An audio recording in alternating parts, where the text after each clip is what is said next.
important topic is the endocrine system. But before that, let's also talk a little about the spinal cord and the reflex action. So, spinal cord is basically a long rope like collection of the nerve fibers, and they run along the full length inside the spine. If we talk about one end of the spinal cord, it's connected to the medulla of the brain, about which we've already studied, and it lies in the hindbrain. It's called the medulla oblongata. And another end of it is absolutely free at the tail end. It's basically butterfly shaped mass which is present in the spinal cord. The butterfly shaped mass is of the gray matter which is present right in the center of the spinal cord. And this gray matter has all the association neurons and other cells. The gray matter, children, controls the emotions, memory, intellect, etc.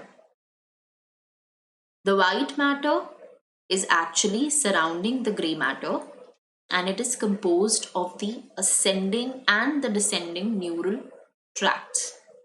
These neural tracts, children, are nothing but the collection of nerve fibers, and these neural tracts are connecting the brain with the rest of the body. Now, the spinal cord is actually playing the role of a huge cable, if you come to see.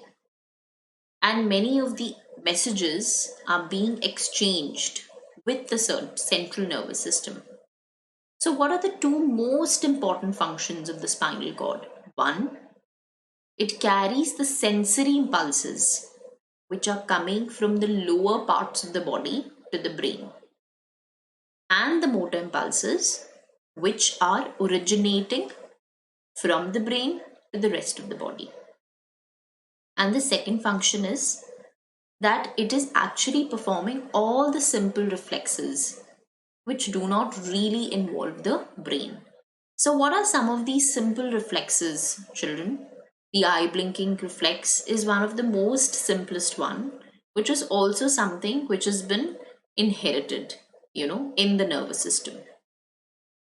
There's knee jerk, there's pupil constriction, pulling away from the very hot or very cold objects, breathing, stretching.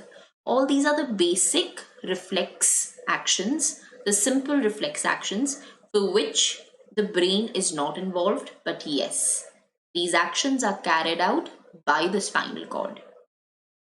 Moving on to the endocrine system, children. This particular system, the endocrine glands, they are playing a crucial role in our development and in our behavior. What do they secrete? What is it that the endocrine glands secrete? They secrete chemical substances. These chemical substances are called the hormones. Now, what do these hormones do if we come in to see?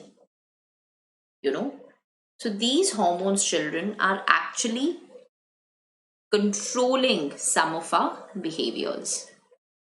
And these endocrine glands are basically, they are called ductless glands. Why are these endocrine glands called ductless glands? Because their secretions, which is in the form of hormones, is being secreted or getting released directly into the blood stream. The endocrine glands, children, are basically forming the endocrine system of the body. And it's working in conjunction with the rest of the nervous system. So basically, the whole system comes to be called as the neuroendocrine system. Now let's go to each of these glands and understand their basic functions. Moving on to the very first one, which is the pituitary gland. You can see it here on the slide, the location of the pituitary gland, children. It is situated within the cranium. And in the cranium, children, it is right below the hypothalamus. The pituitary gland, children, is also called the master gland, right? So the master gland is actually controlling all the secretions which are taking place in the other glands in the form of hormones. Now, the pituitary gland has two very important parts. One is the anterior pituitary, and the second is the posterior pituitary gland. The anterior pituitary gland, children, is actually connected with the hypothalamus. And this is one gland which is regulating the hormonal secretions. And this gland, the anterior pituitary gland, secretes the growth hormone. And many other hormones are also being secreted by the pituitary gland, by the anterior pituitary gland. And whatever hormones are being secreted by the anterior pituitary gland are further regulating the secretions of the other endocrine glands which are in the body. And this is the reason it's called the master gland. Now, the growth hormone, children, is released very steadily throughout the childhood, and it takes, a spurt during the adolescence, becomes a little quicker then. And when we talk about the thyroid gland, children, the thyroid gland, if you see, is located in the neck. So you can very clearly see the thyroid gland located in the neck. And what is this thyroid gland doing? It is actually producing the thyroxine. And this thyroxine is influencing the body's metabolic rate.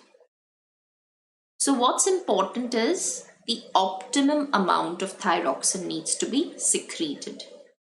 And to ensure that optimum amount of thyroxine is secreted, it is all being regulated by the anterior pituitary hormone, and the name of that hormone is thyroid stimulating hormone, which is also called the TSH. Now, the steady secretion of this hormone will help us maintain the production of energy, consumption of oxygen, and elimination of the wastes in body cells. But if the thyroxine is not being produced sufficiently, if it's